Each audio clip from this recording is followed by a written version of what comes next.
De la diabolisation du roi prêtre à la résurrection de l'art royal.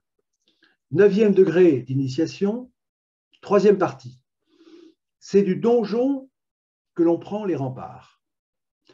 La nouvelle donne, les nouvelles preuves, les armes d'invincibilité qui vont nous permettre de faire ce qui n'avait jamais été fait, jamais même imaginé, percer le plafond de verre du grand secret de l'art royal qui n'a encore jamais été dévoilé. Français, quel paradoxe! Alors que d'un côté, la France poursuit sa descente aux abîmes, avec notamment la suppression annoncée de son corps diplomatique, décidé dictatorialement par Emmanuel Macron, et la disparition persistante de l'enseignement des mathématiques au tronc commun en première, de l'autre, l'arme du salut initiatique, nécessaire pour faire exploser ce plafond de verre, nous tenant en esclavage, n'a jamais été si proche d'être enfin disponible pour être mis en ordre de bataille. Victoire, victoire, victoire, 3 fois victoire. Il ne faut pas avoir peur de le dire et de le répéter. Voilà l'annonce que nous avons faite en introduction de notre 9e degré d'initiation, et voilà la percée historique que nous venons d'accomplir par la révélation que le delta lumineux, résumant la franc-maçonnerie, était le sceau d'authentification et de décryptage de l'auteur de la Déclaration des droits de l'homme du 5 octobre 1789, celle de la révélation de la Troisième Alliance. Avec la clé de décryptage du delta lumineux maçonnique, de la Déclaration des droits de l'homme du 5 octobre 1789, de sa révolution et de son inversion religieuse, nous passons enfin de l'ombre des profanes à la lumière des initiés. 1. Avec la preuve que depuis plus de 2 siècles, on nous a menti, on nous a méprisés, on nous a menés à l'abattoir, les yeux bandés. 2. Avec la preuve que dès lors, nous étions traités en esclaves et par inversion du langage, conduits en servitude au nom de la liberté et des droits de l'homme. 3. Avec la preuve, du fait même de cette inversion du langage, que dès l'origine, notre science politique n'est qu'un mensonge, une mystification, une véritable bouffonnerie pour débiles mentaux. 4. Avec la preuve que le monde n'a jamais été autant monarchique qu'aujourd'hui. 5. Avec la preuve que le modèle français primordial était le meilleur. 6. Avec la preuve que la théologie est la reine du monde et la grille de lecture de la République. 7. Avec enfin la preuve, en conclusion, que la franc-maçonnerie est le clergé de la République, dont elle assure aujourd'hui le sacerdoce républicain, que le delta lumineux des droits de l'homme est bien le symbole du Dieu, grand architecte de la franc-maçonnerie, imposant sa religion des droits de l'homme et le culte de ses dogmes à la République. De telles preuves, intéressant toutes les sphères du savoir, du vouloir et du pouvoir, peuvent être étendues à l'infini pour trouver la solution de la révolution religieuse du 5 octobre 1789, dans la méthode même du langage. Jamais il n'y eut une telle mystification d'inversion dans l'histoire, pendant si longtemps, réduisant à rien au nom de tout, réduisant au déclin sans fin au nom du progrès, réduisant au triomphe du plus pur anéantissement au nom du salut. Tel est le prodige des civilisés traités en barbares et des barbares accueillis en sauveurs. La douceur de vivre livrée aux cannibales.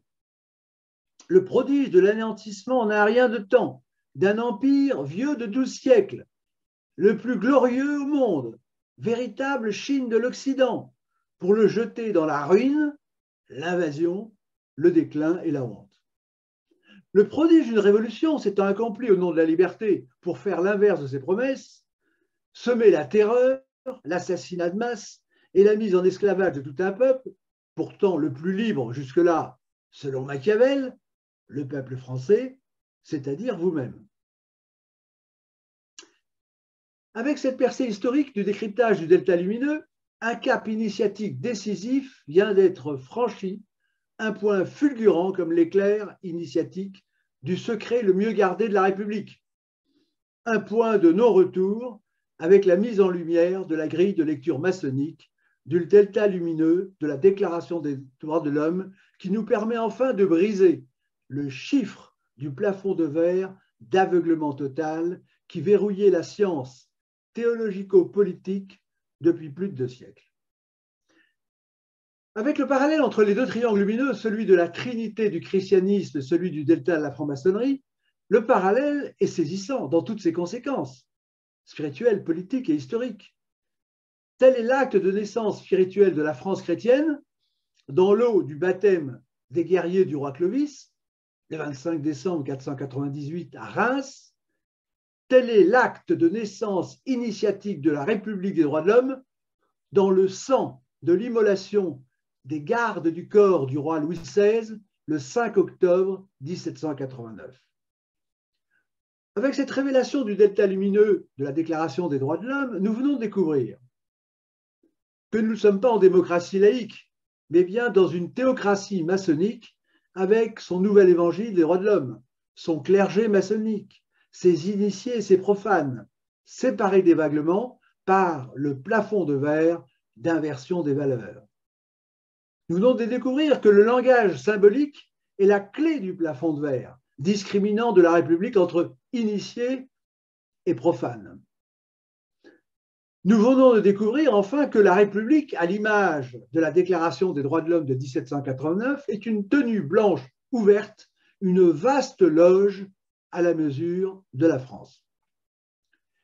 Cette victoire inespérée sur l'aveuglement séculaire de la science politique, cette percée historique du chiffre verrouillant le saint des saints des secrets les mieux gardés de la République, nous a conduit au nouveau défi à relever pour expliquer le prodige d'inversion en cascade des valeurs et du sens qui nous tient aujourd'hui en esclavage. Prodigieux défi dont je dois vous rappeler l'énigme formulée dans notre dernière émission en ces termes. En conclusion de cette initiation au sein des saints théologico-politique du plafond de verre de la franc-maçonnerie, il ressort que l'inversion religieuse de la Déclaration des droits de l'homme est l'essence même du plafond de verre de la politique.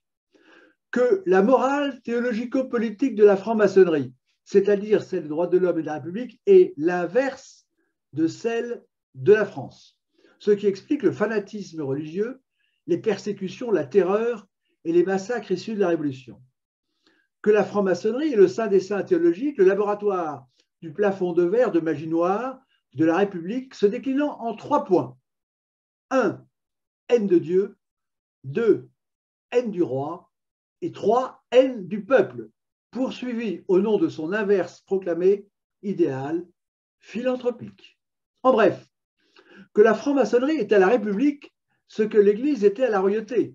Elle est le clergé du Dieu, grand architecte lumineux, ce qui fait de la République une sorte de monarchie de droit divin, mais inversée.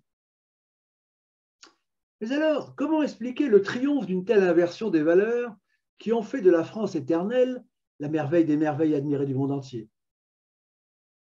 De quel art souverain ce clergé d'initié peut-il tirer un tel prodige, capable de faire tourner le monde à l'envers? Comment la Révolution, dite française, une des périodes les plus violentes de l'histoire de l'humanité, sinon la plus violente, symbolisée par sa machine de guerre à tuer les civils, la guillotine, est-elle sortie des droits de l'homme sans opposition efficace, en diffusant son poison de violence et de mort légale par tout temps et tout lieu? Comment un nombre si infime d'hommes, de quelques dizaines de milliers à peine, peut-il subjuguer un peuple de 67 millions d'habitants, d'hommes, au nom de la démocratie, pour lui imposer sans fin des valeurs inverses des siennes? Voilà la nouvelle question initiatique à laquelle conduit nécessairement la révélation de la franc-maçonnerie comme clergé théologico-politique de la République laïque et grand inquisiteur d'immoralité du plafond de verre.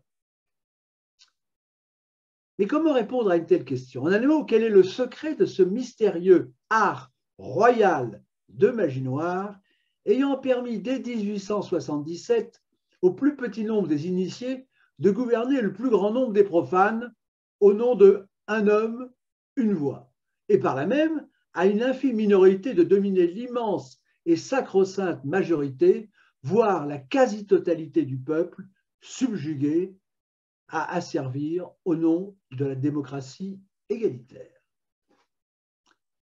Mais c'est justement la monstruosité de cette mystification théologico-politique d'inversion en cascade qui porte en elle-même la méthode de résolution de l'énigme.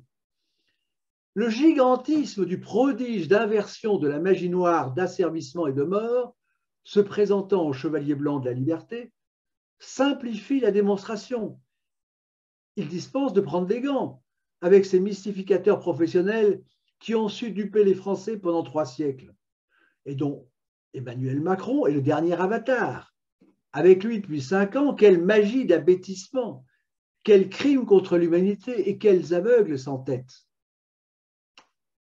Après avoir pris tant la mesure de la percée historique que nous avons faite que celle du prodigieux défi qui nous est lancé, voilà comment maintenant nous allons relever le défi et dévoiler le secret de ce mystérieux art royal de magie noire permettant au plus petit nombre des initiés de nous tenir en esclavage. Nous allons maintenant rentrer dans le cœur nucléaire du Saint des Saints de la République, c'est-à-dire de la franc-maçonnerie, étape par étape, pour percer les mystères de cet art royal de magie noire d'aveuglement qui nous tient prisonniers de nous-mêmes depuis 3 siècles par son plafond de verre d'invisibilité. Tester, tracer, isoler, neutraliser, substituer l'antidote de magie blanche au virus de magie noire du plafond de verre d'aveuglement qui nous tient en esclavage.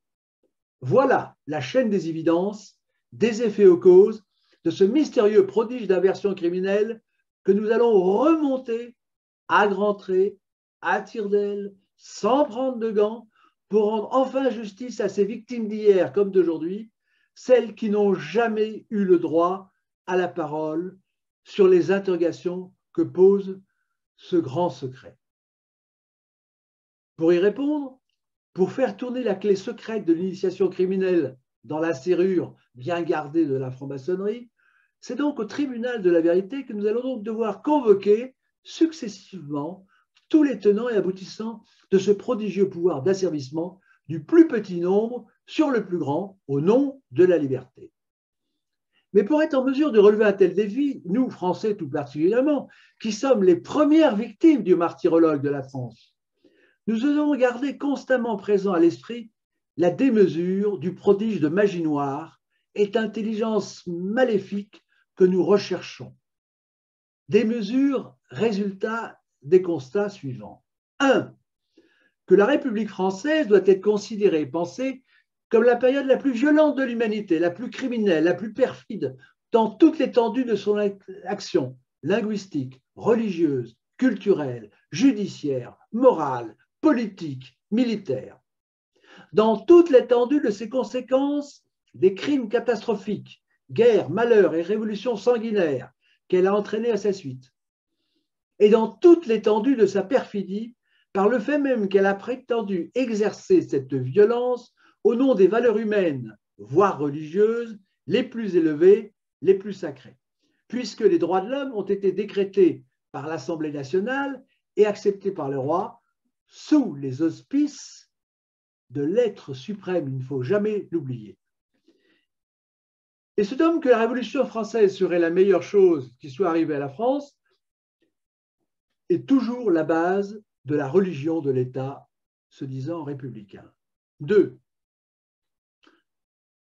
Ceci relève du constat de démesure d'un tel crime sans exemple accompli au nom des droits de l'homme. Un crime caché, disposant d'une science de l'aveuglement sans pareil, jusqu'à présent invincible, capable d'inverser les règles de l'entendement humain et de faire tourner le langage à contresens. Oui, constat que l'énigme d'un tel prodige ne saurait être résolue, tel un problème de mathématiques, que par la froideur de la méthode scientifique alliée avec la passion implacable d'une méthode d'investigation policière, toute enflammée du seul désir de trouver le fin mot de l'affaire criminelle la plus monstrueuse, non résolue depuis plus de 3 siècles. 3. Le constat que le profil d'auteur d'un tel prodige d'inversion criminelle que nous recherchons ne saurait être qu'à l'image et à la même des mesures monstrueuses du nombre de crimes, des faits, de l'omerta, de son impunité, de l'aveuglement, de ce creuset des crimes de l'extrême des temps modernes qui, en ce qui concerne le martyrologue de la France, peut résumer en une phrase. Comment ce prodige a-t-il pu amener le peuple français, 1, à renier son passé le plus glorieux, 2, à penser et agir contre lui-même, et 3, à collaborer à sa propre mort, en lui faisant voir le monde à l'envers des réalités. Avec la démesure de ce prodige d'intelligence maléfique que nous recherchons, tous ces éléments que nous devons garder constamment présents à l'esprit, notamment l'unicité, la monstruosité, l'omerta sans fin, la perfidie, la puissance d'aveuglement, oui, tous ces éléments de monstruosité tisseront ce fil d'Ariane qui nous empêchera de nous perdre dans le brouillard de l'extrême complexité de cette enquête criminelle menant aux sources primordiales de ce qui apparaîtra comme le plus grand crime possible de magie noire contre l'humanité. Nous allons maintenant pouvoir rentrer dans le cœur nucléaire du saint des saints de la République, c'est-à-dire de la franc-maçonnerie, étape par étape, pour percer les mystères de cet art royal de magie noire d'aveuglement qui nous tient prisonniers de nous-mêmes depuis 3 siècles par son plafond de verre. Et ainsi, fort de la clé de décryptage du delta lumineux maçonnique, fort de la déclaration des droits de l'homme du 5 octobre 1789, de sa révolution et de son aversion religieuse, fort de toutes les preuves que nous avons réunies et de notre victoire annoncée en introduction sur l'obscurantisme néoclérical, nous allons enfin pouvoir passer de l'ombre des profanes à la lumière des initiés, avec pour première étape à franchir l'initiation au prodige de l'art sacré du triangle par laquelle la France, la franc-maçonnerie, se fait Dieu. Car français, ne l'oublions jamais, ne l'oubliez jamais, à l'endroit comme à l'envers, que l'on soit l'empereur Constantin, Clovis, Louis XIV, Robespierre, grand maître maçon ou pape romain, l'axiome du succès pérenne est toujours identique. Pour qu'une œuvre soit durable, il faut que la main de Dieu s'y imprime.